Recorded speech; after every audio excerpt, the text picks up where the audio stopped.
พร้อมด้วยลูกหลานญาติพี่น้องก็ได้มาปรารภบุญเนื่องในวาระพิธีใกล้จะถึงปีใหม่แล้วก็คิดทอดคิดถึงบรรพบุรุษบรรพชนที่ล่วงลับไปแล้วก็จะได้เห็นบุญอุทิศไปส่วนหนึ่งแล้วก็ส่วนหนึ่งก็เพื่อเอาโชคเอาชัยเอาบุญเอากุศลให้ชีวิตเจริญรุ่งเรืองแจ่มใสอีกต่อไปอาตมาก็ขออนุโมทนาสาธุซึ่งชมยินดีในความฉลาดรักแหลมของทานเป็นคนมีสติมีปัญญาคนคิดว่าการทำบุญเพื่อให้มีโชคมีชัยมีลาภสักการะนั่นมันถูกต้องแล้วเพราะว่าทุกสิ่งทุกอย่างที่เราได้มามีมาบ่แม่นว่าเราหาได้หาเพราะว่าผู้ใดก็หาได้เอาก็คือสิ่งที่มีแล้วก็คือจะบ่มีคนทุกข์คนจนอยู่ในโลกนี้แต่ว่ามันบ่แม่นแบบนั้นมันมีอยู่เบื้องหลังคือบุญนั้นเป็นอยู่เบื้องหลังอยู่เบื้องหลังของการกระทำนั้นถ้าคนบ่มีบุญเฮ็ดหยังก็สำเก่าน่ะเฮ็ดใดก็บ่ขึ้นบ่เกินบ่เจริญทั้งนี้บ่ได้เป็นเจ้าบ่เป็นนายเนี่ยปากม้องคือเก่าในที่สุดที่เราเกิดมาเป็นมนุษย์นี้ก็จะคิดว่าเราเกิดมาลอยๆก็มีเหตุมีปัจจัยคือกันด้วยอำนาจบุญกุศลส่งผลมาเราได้เกิดมาเป็นมนุษย์พระพุทธเจ้าบอกว่าผู้ที่เกิดมาเป็นมนุษย์ด้วยอำนาจของบุญกุศลอันใหญ่เฮ็ดบุญกุศลอันยิ่งใหญ่ผ่านกุศลถึงกุศลภาวนากุศลมาแล้วที่ได้เกิดมาเป็นมนุษย์ก็เกิดมาแล้วมาพบพ่อพระพุทธศาสนาได้มาพ่อพระธรรมคำสอนพระพุทธเจ้าพ่อแม่ศาสตร์พ่อบัณฑิตแล้วก็ยังประกอบด้วยตัวเองก็เป็นคนมีศรัทธาแล้วก็ตัวเองก็เป็นคนมีสุขภาพกายใจดีบ่มีคนพิการก็เรียกว่าโชคดีแล้วดีแล้วส่วนเรื่องร่ำเรื่องห้างเรื่องนี้ร่ำรวยนั่นเป็นเรื่องของบุญถ้าเขาเฮ็ดบุญมาหลายเขาก็จะรวยหลายตัวนี้เขาเฮ็ดบุญน้อยก็รวยน้อยตามเป็นบุญเนาะตามเป็นบุญหรือว่ายอดบุญเพิ่งบุญยอดบุญนั่นเองเขาจะพูดว่าเขาบุญหลายบุญน้อยก็ไม่ยากก็ต้องไปถามหมอดูหมอเดาทั้งนั้นเรื่องตัวเองก็รู้ถ้าเขาเป็นคนมีบุญหลายเขาก็จะบ่เกิดในฐานะแบบนี้ที่เกิดก่อนใดล่ะเป็นลูกเจ้าข้ามหากษัตริย์นี้เป็นลูกคนทางคนมีเป็นลูกเศรษฐีมหาเศรษฐีพ่อแม่ก็เจ้าค่ะมีอยู่มาทุกอย่างแล้วเขาเกิดเป็นลูกเศรษฐีเขาก็จะได้เป็นเศรษฐีโดยปริยายเขาเกิดเป็นลูกพระราชาก็จะได้เป็นพระราชาแน่นอนเขาเกิดเป็นลูกเจ้าลูกนายก็ได้เป็นเจ้าเป็นนายแบบนี้ตอนนี้เขาเกิดมาเป็นลูกเจ้าให้เจ้านายเขาก็ต้องเป็นลูกเจ้าให้เจ้านายนั่นแหละอันนี้ก็ตามบุญก็ยอดบุญนั่นแหละบุญที่จัดสรรบุญเมื่อจัดสรรเนี่ยบุญจัดสรรปันส่วนจำแนกแจงให้ตามอัตภาพตามบุญเนี่ยเขาสังเกตเรื่องในบ้านนึงเมืองนึงแหวงนึงประเทศนึงก็ได้ประเทศนึงบ้านนึงเมืองนึงก็อันเดียวกันเนาะส่วนบ้านนาดีเขานี่เราเพียงอันดับมันเป็นยังไงมี138ราคาเนี่ยเขาจะอันดับก็138อันดับขึ้นกันนะ1 2 3มันบ่พอกันมันบ่พอกันเป็นบ่พอกันบุญกุศลมันบ่พอกันที่จะอันดับจะได้กระจัดไปบ่พอนะอันกับบ่คือกันรวยกับบ่คือกันรวยกับบ่คือกันมันบ่คือกันนะมันบ่คือกันเพราะบุญกุศลมันบ่คือกันมันสร้างสมมาบ่คือกัน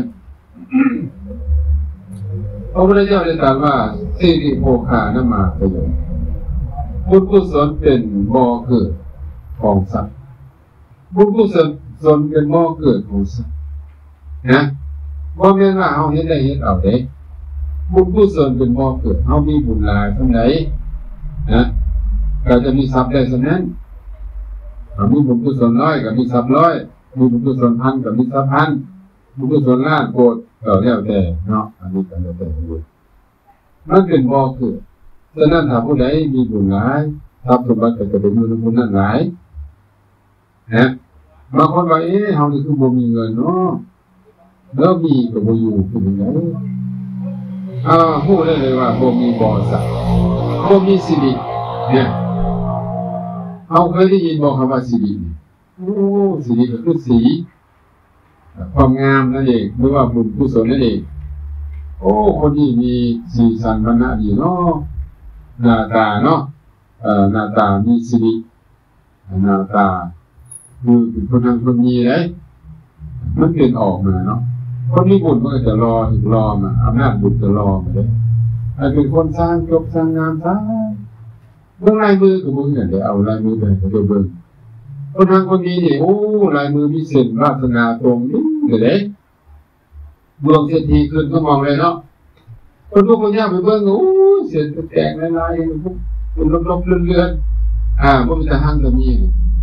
เบิ่งให้กันหน่อยเด้อกันหน่อยมีถุงเงินว่าโอ้มีอยู่แต่มันหัวถุงเงินแก่ถุงเงินหัวถุงเงินตีบถุงเงินบ่มีบางคนให้ทำให้บ่มีถุงเงินอันนี้ก็ให้เขาได้เข้าใจว่าบุญกุศลสร้างมาแล้วนะเรื่องที่แข่งเนี่ยก็แข่งได้ถ้าจะไปแข่งบุญวาสนาเศร้ารถบ่แข่งก็ได้บางคนโง่ๆในบริษัทเลยแต่ว่าห้างมีเอาเลือดบ่บางคนก็โง่ๆแต่ว่าเป็นเจ้าเป็นนายได้สบายบางคนสง่ากันเลยไม่ได้เป็นอย่างเลยเห็นไหมอำนาจบุญกุศลมันเป็นธรรมดาเลยดังนั้นสิริภูคานะมาสยบบุญกุศลเป็นบ่อเกิดของทรัพย์มันมีสองทรัพย์เอาเนี่ยนะทรัพย์ภายในทรัพย์ภายนอกทรัพย์ภายในก็คือบุญทรัพย์ภายนอกก็คือนี่แหละทรัพย์สินเงินคำเนี่ยเจ้ามีทรัพย์ภายในหลายบ่พระเจ้ามีทรัพย์ภายในคือบุญหลายบุญกุศลมันจะดึงทรัพย์ภายนอกมามันจะดึงไงเลยฉะนั้นมันจะวนกันสิเนาะเอาทรัพย์ภายนอกมาให้บุญก็จะเป็นทรัพย์ภายในทรัพย์ภายในนี่ก็จะดึงทรัพย์ภายนอกมาดึงมาแบบนี้บนอยู่สิได้ถ้าทรัพย์ภายในบุมีเนี่ยทรัพย์ภายนอกก็บุมีเป็นสิฉะนั้นผู้ใดหัวสู้ว่าตัวเองตนทุกข์ลำบากบุมีโซ่บุมีใจอาตมาแนะนำให้เฮ็ดบุญเลยไปหาหมอได้ก็ไปเสิร์ชรถหมอก็จะแนะนำโอ้เจ้านี่บุมีโซ่บุมีใจเจ้าบุมีบุญเจ้าเฮ็ดบุญหลายบวชสังฆทานนักนาสหัสต่อกับไปบวชเป็นแม่ข่าวไปบวชเป็นครูบาไปปฏิบัติธรรมได้จะเห็นสิเห็นอื่นมาได้เนาะต้องเห็นบุญเท่านั้นอันนี้การยกตัวอย่างที่ทานฟังย่อๆฟังทุกงานเนาะเพราะออกเสื้อว่าคุณน่ะเป็นคนรับใช้เป็นคนรับใช้เศรษฐีอาชีพเราเห็นอะไรล่ะไทยนาเศรษฐีก็ได้เขาได้หน้ามากินสืบมือเศร้ากินเศร้าหาเศร้ากินแรงกินคำเป็นสิบ่หังบ่มีบ่ลำบ่รวยนะอยู่มามือหนึ่งเนาะงานนักขัตฤกษ์ก็คือทำเป็นบ้านเฮากับสงกรานต์เนาะใกล้เข้ามาแล้วเนาะสงกรานต์ให้เจ้ากับปิดเบิดบ่ให้เรียกงานรอเล่นงานบุญเศรษฐีก็เลยถามบุญนะนี่เนาะเจ้าสิยุดบ่หรือว่าเจ้าเสียเบี้ยเจ้ายุดก็ยุดได้บ่ว่ากันถ้าเจ้าเสียเบี้ยนี่เจ้าก็ไปไถนาเราจะมีเงินค่าพิเศษเนาะพิเศษนะเพราะว่าคนอื่นยุดเลยข้าน้อยนี่นะทุกยากเขาเลยขอเสียเบี้ยซะเขาเลยบ่ยุดเศรษฐีก็จัดให้เลยไปไถนาเราก็ไปแต่เช้าไปไถนาแต่เช้ามาที่นี่ภาษาลิบุตรเนี่ยมันออกจากนิโรธสมาบัติปฏิบัติธรรมมันออกจากนิโรธสมาบัติมันก็อีดูเนี่ยโอ้คนนี้ทุกข์กะแท้เนาะคนในเมืองนี่เรานี่ทุกข์กันหมู่สิเป็นโทษกันนะเรานี่บ่มีบุญเราถึงทุกข์เนี่ยบ่มีบุญจะทุกข์สิหาเศร้ากินเศร้าหาเศร้ากินคำสิฉะนั้นอยากให้เราได้บุญก็เลยเป็นโทษเนาะเราไถนาอยู่แล้วก็มานั่งพักเราเมื่อยพระสารีบุตรกล่าวมาปรากฏตัวดูบ้านมันนะดูอยู่ใกล้ๆโอ้ก็สันเราว่านะทุกมือสุเวทก็บ่เห็นคนมาเนาะคนมาโผล่มาปวดมาถ่ายเอาที่เราว่ามันนี่แล้วบ่มีอย่างตัวเราเนี่ยเอาละบ่มีอย่างก็มีน้ำแล้วก็อะไรกันนะเป็นกองน้ำเนาะเอาผ้ามากองน้ำมาถวายเพิ่น ให้คนดื่มแล้วเอาน้ำล้างหน้าล้างมือไม่ให้คนล้างแล้วก็ไม่ถูกแขวไม่ให้คนได้ในเท่านี้มีเท่านี้แล้วก็ดีใจว่าได้เฮ็ดบุญเอานี่ทุกอย่างเลยเนาะประตูทานี่ก็บ่มีนึงได้เท่านี้ก็ได้ดีใจแล้วได้เฮ็ดบุญก็ไม่ไถนาต่อหลังจากพักเมื่อยก็จะได้พวกกันเดินกลับไปเมียเราให้น่ะเรามีเมียเลยพวกก็มีเมียกันอยู่พวกก็อยู่ตามพวกกันเนาะเมียก็ไปรับจ้างได้เขามาแล้วกลับไปอาหารไปส่งหัวก็มาพ่อพระเถระพระสารีบุตรอีกมึงลูกคนเฮานี่เวลาโศกก็โศกไหนเรื่องนั้นเรื่องราวเวลาพ่อพระก็จะไปเดินลบเดินดีเรื่องอะไรจะหาว่าพระเป็นตัวสวย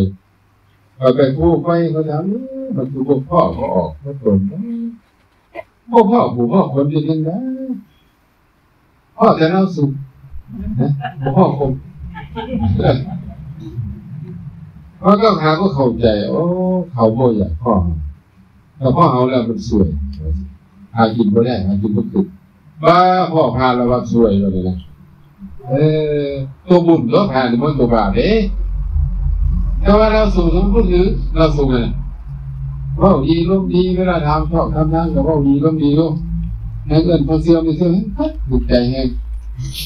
มาเรียนต่อเนาะเมียของข้าวปุณณะนายปุณณะ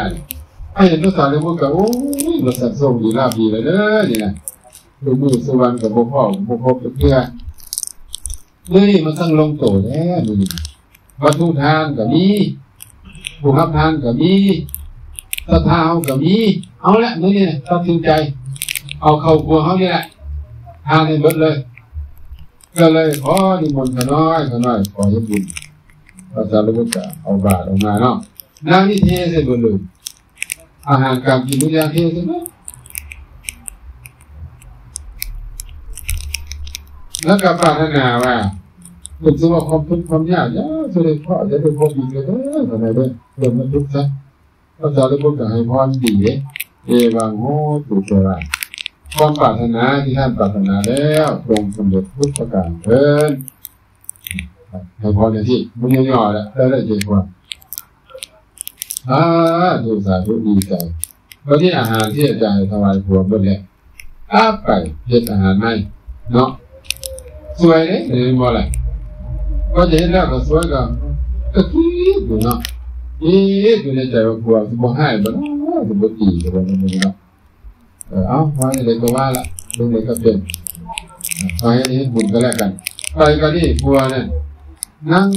หน้าตื้ออยู่ผัวนั่งหน้าอยู่ที่หัวไม้หิวข้าวแห้งเนี่ยมาส่งข้าวสวยแล้วที่เมียกับพ่อฟังออกมาแต่ย่านผัวเครียดย่านผัวให้ก็เลยบอกว่าเมื่อที่เจ้ากับจะเฝ้าให้เฝ้าดาเขาเด้อทุกคนมาสวยมีเหตุใดก็ที่ลมทุกครั้งพอเห็นพระสารีบุตรเพิ่นเดินทางมาพอก็เลยเอาอาหารที่มีให้เจ้ากินใส่บาตรไปเด้อให้เจ้าเนี่ยอนุโมทนาสาธุน้ำเดือดสุขเดือดสุขเกียรติเดือดสุขเกียรติเดือดสุขแค้นเด้อนั่งอยู่นานกับสาธุเจ้ากับใครขึ้นกันใครได้เห็นบุญกับเจ้าก็เห็นบุญข้างหลังใครพวกเทียนพวกผมใครดีใจ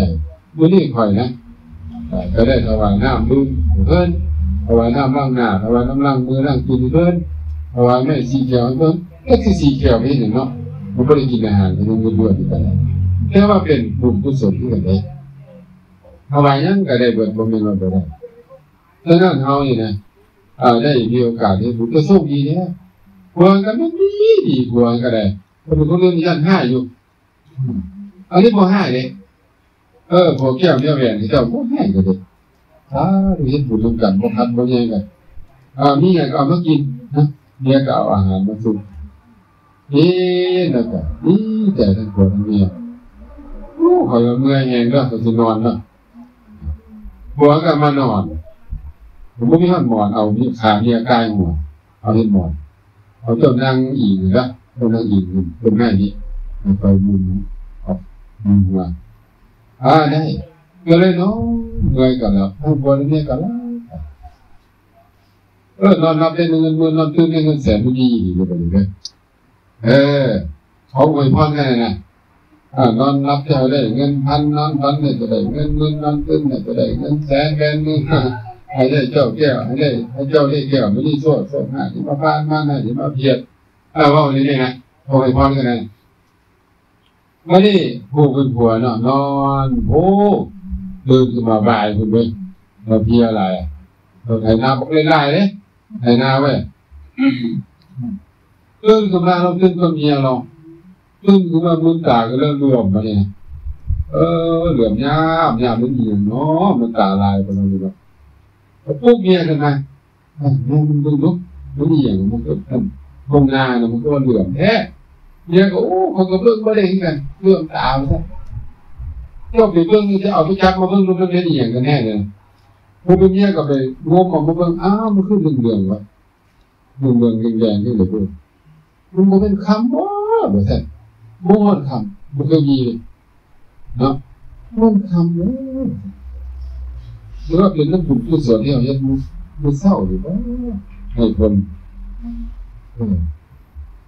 มานี่เนาะก็เลยไปบอกนายบอกพระราชาลงข่าวสารไปว่าคำมันบอกเศรษฐีนั้นว่าคำมันเกิดคือเต้นท้องนาเลยเล่าไทยไปนะขี่ไทยที่เล่าไทยไปเนี่ยเต้นคำเลยโอ้เสียดายได้ไทยหลายมือใครนอกได้ไทยเต็มมือตั้งแต่เศร้าหัดเทียนนะครับสวยนะที่ได้หลายเติมรู้เศร้าถ้าไทยเบิ่งสิเต็มท้องนะอันนี้ได้เท่านั้นแหละพระราชาเนาะก็ทรงคนมาพิสูจน์ก็แน่ที่ดีก็ได้เอาเกียรติมาแก่พวกทหารคิดบุรีพวกทหารว่านี่ของพระราชาเนี่ยมันจะแก้ไหมพระราชากลายเป็นดินเลยดูอันนี้ก็โอ้ยเอาลงพระราชาดินก็เป็นอย่างไรแต่เล่าให้พระราชาโอ้พระเจ้าจะไปว่าตรงนั้นต้องบอกว่าคำนี้ของนายบุญนะคำนายบุญนะว่าสิเพราะว่านั้นจะเป็นคำก็ได้โอนไปไว้ลานหลวงสนามหลวงเป็นกองภูเขาเล่ากาเนี่ยเป็นภูเขาเล่ากาพระราชาเมื่อกี้เป็นคนยุติธรรมเนาะประกาศให้ประชาชนคนเมืองมาเบิ่งมาเยี่ยมกันคนก็มาประชุมกันกับเพื่อถามว่าคนมีคำหลายประณีดีนะเขาจะแต่งตั้งให้เป็นอย่างนี้ประชาชนทุกคนบอกว่าควรจะแต่งตั้งให้เป็นมหาเศรษฐีให้เป็นมหาเศรษฐีเลยพระราชาก็เลยแต่งตั้งเป็นพระหูธนเศรษฐีผู้มีเงินหลายมีคำหลายเพราะว่าในประเทศนั้นมันมีบริเกิดนะอะไรก็ได้เป็นเศรษฐีในมือแน่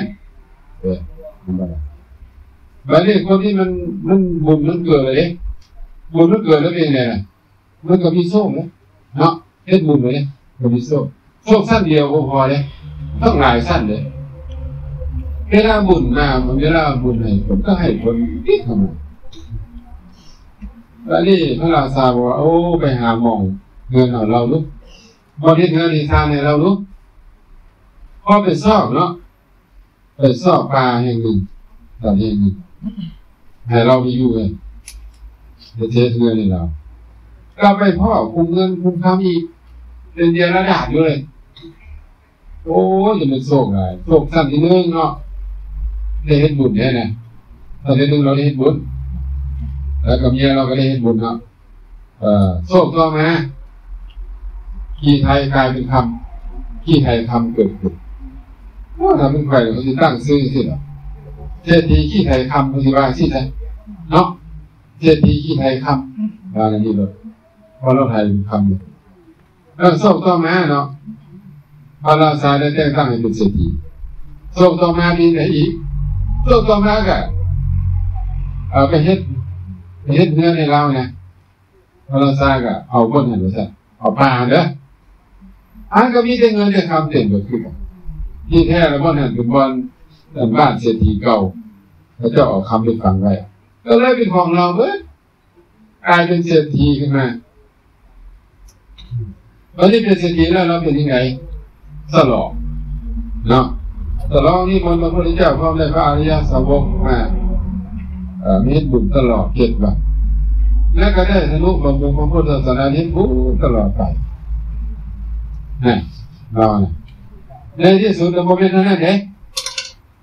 เฮ็ดบุญหลายฟังเทศน์หลายปฏิบัติธรรมเลยได้บรรลุถึงพระโสดาบันคือบรรลุมันบุญให้คนทุกบุญระยะเลยฉะนั้นคนที่โชคดีแบบนี้เนาะเจ้าว่าเป็นคนประเภทไหนก็ต้องเป็นคนมีบุญนั่นแหละคนมีบุญมาจากไสก็ต้องเป็นคนเฮ็ดบุญเรียนบ่เนี่ยก็ต้องเป็นคนเฮ็ดบุญสิริโภคามาสยโยกันบุญกุศลเป็นบ่อเกิดของทรัพย์ทั้งหลายในโลกนี้เอาลองดูนี่บ่ว่าทางโลกบ่ว่าทางธรรมเด้คนเป็นเจ้าข้ามหากษัตริย์เป็นเจ้าจักรพรรดิเป็นเศรษฐีพาณิชย์คนร่ำรวยทั้งมีเป็นเจ้าเป็นนายทุกระดับแหละถามโน่นว่าได้มาด้วยยังไงเพื่อมันด้วยบุญเนี่ยอยู่บอกไงผมมีบุญไม่ได้เปลี่ยนเลยแค่ในบ้านนี่ก็ไม่ได้เปลี่ยนเลยอยู่บอกไงแค่เป็นก็ไม่ได้เปลี่ยนเข้ามาเปลี่ยนคนที่มีบุญก็ยังเป็นเขาใครเป็นคุ้มไม่เป็นที่ไหนเป็นอะไรคนมีทรัพย์สินเงินคำมีรถมีลามีเงินมีสารมีให้มีนามีลูกมีหลานก็เป็นคนมีบุญที่ไหนมีบุญเนี่ยผมก็เลยว่าโอ้อาจารย์ที่ผมมีบุญเนาะผมมีเงินมีสารผมมีลูกมีเมียที่ว่าเสน่ห์เนี่ยผมเองก็บุญเรื่องอะไรนี่ก็ได้เนาะบุญบวชดิบุญบวชอะไรบุญบวชนี่ก็ได้เนี่ยคักแล้วนี่นะเนี่ยคักแล้วจะได้พวกแล้วที่พานสมบัติพวกนี้นะบุญบวชอะไรฉะนั้นเนาะได้อำนาจบุญคนที่จะกลายมาเป็นเทวดาเป็นพรหมนี่มาจากเนี่ยบุญเราจะบุญที่ใครกันเพราะมีบุญเขาได้เป็นผมเป็นพระพุทธเจ้าเนี่ยบุญมาบุญผมเป็นพระปัจเจกเนี่ยเป็นพระอริยสาวกเนี่ยยอดเนี่ยบุญผมเป็นพระอรหันต์เนี่ยเป็นพระอริยบุคคลเนี่ยบุญสรุปแล้วบุญทั้งหมดเลยอันนี้ดีๆนะอันนี้ถ้าไม่ดีเป็นบาปเลยฉะนั้นการที่เฮาเนี่ยเพิ่งบุญเพิ่งทานนี่นะเรียกกับยอดบุญเพิ่งบุญตอนนี้คนตายกันยอดเนี่ยแหละเบิดบุญมาสั่น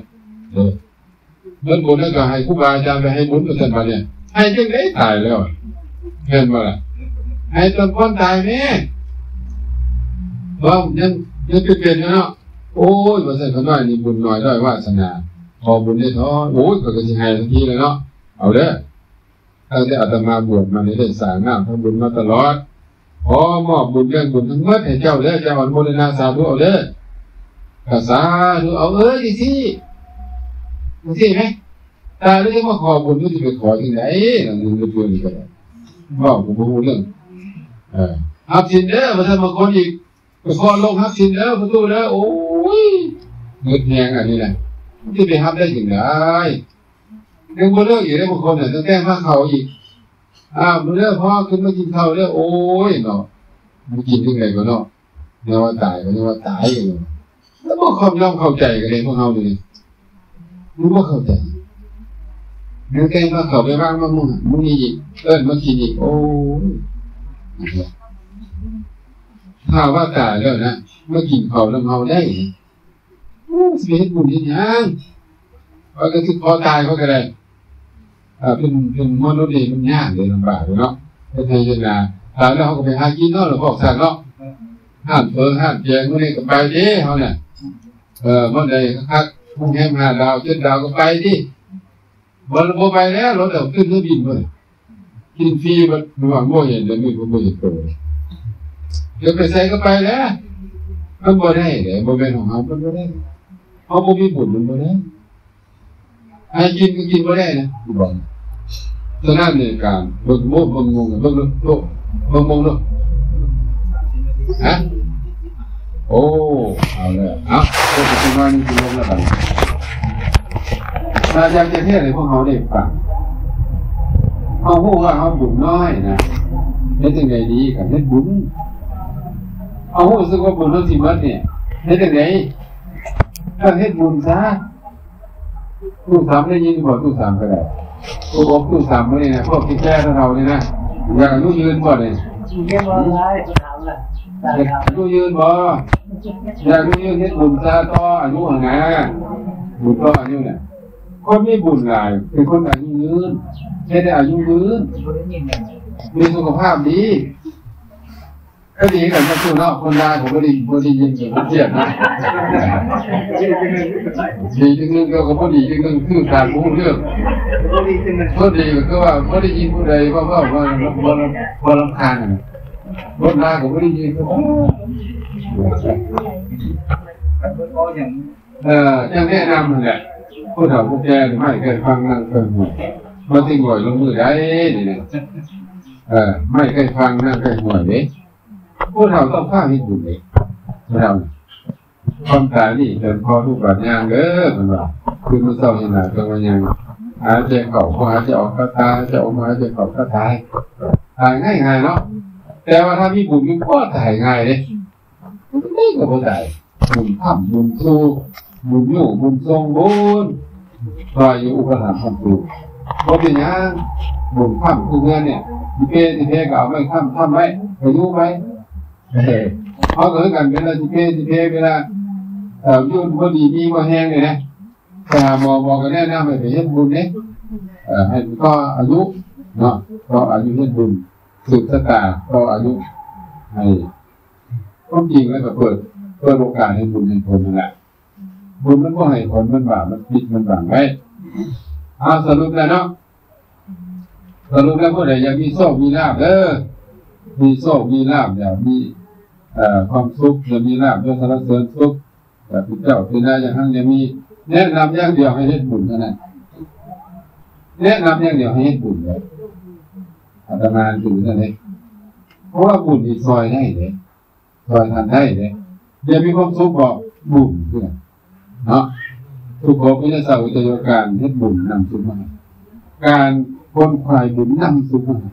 พระเจ้าบอกที่เลยสุขในมนุษย์ก็ดีในสวรรค์ก็ดีในพรหมก็ดีในนิพพานก็ดีบุญเพราะนั้นบุญกุศลเท่านั้นเลยบ้านี่ให้ในทางพุทธเลยนะฉะนั้นบุญกุศลซอยและติดโยกตอบโจทย์ให้เอานี่มีแต่จะหาเงินหาคำมีแต่เฮ็ดพยายามด้วยเงินด้วยเงินมันก็ได้หรอกแต่สมัยแล้วเกินนี่ก็ไม่ได้แล้วล่ะเกินพ่อเกินแม่เกินน้อยไม่เกินหลายฉะนั้นเฮาอย่าแบบว่าเกินมารวยโลดให้บุญหลายเกินมาเป็นลูกหาเศรษฐีซะเป็นลูกเจ้าลูกนายซะลูกพระราชามหากษัตริย์ซะบุญเทวดาซะก็แล้วเนาะง่ายๆเนาะไม่ต้องคนคอยอย่างนั้นไม่ได้อันนี้ป้าโดยในชีวิตหาเงินเกือบร่วมเกือบตายมันเท่ากันจนป่วยจนตายหาเงินก็ได้ซ้ำนั้นได้มากับมันไปใจไปคือเก่าอำนาจบุญกุศลยังบ่เป็นเท่านี้เลยยังกดบันดาลให้ได้ทุกสิ่งทุกอย่างในมนุษย์โลกนี้เพิ่นบอกว่าสุวรรณตานะก็เป็นคนมีผิวพรรณงามสุวรรณตาสุสรตาก็เป็นคนมีเสียงม่วนสู้สังฆานาก็มีสวดทรงหุ่นดีสุสันนาสุรูปตาก็มีรูปงามอธิปัจจังความเป็นใหญ่ในโลกนี้บริวารโลกก็เป็นคนมีบริวารเพราะว่าได้มาด้วยอำนาจบุญกุศลด้วยมาได้อำนาจมาด้วยบุญกุศลนั่นเองเนาะทุกสิ่งทุกอย่างที่เราปรารถนาต้องการในโลกนี้ได้มาด้วยบุญกุศลเลยเพราะว่าบุญก็มีที่ปรารถนากับปรารถนาไปพวกนี้ยังแต่ว่าที่ไม่ได้สมปรารถนาที่ได้แต่ปรารถนาแต่ไม่สมปรารถนาได้เลยแต่ว่าไม่ได้คนที่มีบุญอยู่ไม่ต้องปรารถนาก็ได้เรื่องนายบุญนะเห็นป่ะล่ะเศรษฐีที่ไทยทำนี่นะเราก็ไม่ได้ปรารถนานะ พัฒนาคอยคนทุกข์ส่วนเราจะทุกข์ได้แบบไหนนักที่ไทยทำเกิดขึ้นเลยเรียนมาสิทีก็มองในวันนั้นเลยและการในที่สุดก็ได้ดวงตาเห็นธรรมก็ได้พ้นทุกข์ดีอันนี้ด้วยอำนาจบุญกุศลเพราะนั้นก็ขอให้พวกเราทั้งหลายเนาะถึงไม่ฟังไม่มีโชคมีใจเด้อคนอยากหั่งอยากมีอยากร่ำอยากรวยก็เฮ็ดบุญให้หลายบุญก็สิซอยให้มีโชคมีใจหรือว่าจะที่ก็ได้คนที่มีโอกาสได้เฮ็ดบุญเป็นคนโชคดีคนเฮ็ดบุญเป็นคนโชคดี